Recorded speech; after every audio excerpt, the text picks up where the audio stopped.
பேக்லாஷோட main இவெண்ட்ல Roman Reigns vs Jacob Fatu. இந்த மேட்சுக்காக ஃபர்ஸ்ட் ஜேக்கப் ஃபெக்டோ வர, அடுத்து ரோமன் ரிங்ஸ் வராங்க. அதுக்கப்புறம் இன்ட்ரோடியூஸ் பண்றாங்க. இந்த மேட்ச் ஸ்டார்ட் ஆகுது.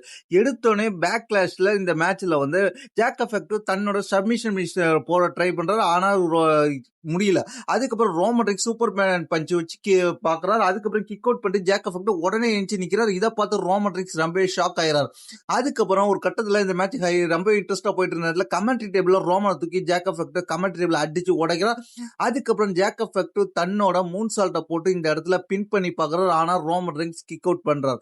அதுக்கப்புறம் ஒரு கட்டத்துல ரோமன் ரிங்ஸ் பேர் போட வர்ற, அதை வந்து என்ன பண்றாருன்னு கேட்டீங்கன்னா, அதுக்கப்புறம் வந்து அதை வந்து சோமன் டிராப்பா ஜேக்கப் ஃபெக்டோ மாத்தி திருப்பி மூன் சால்ட் போடுறாரு. தன்னோட பினிஷரை போடுறாரு.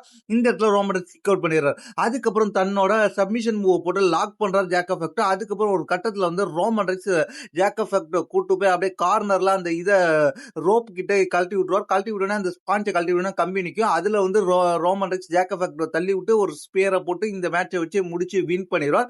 வின் பண்ணதுக்கு அப்புறமும் ஜேக்கப் ஃபெக்டோ சும்மா இல்லாம ரோமன் ரிங்ஸை போட்டு பயங்கரமா அட்டாக் பண்ணுவார்.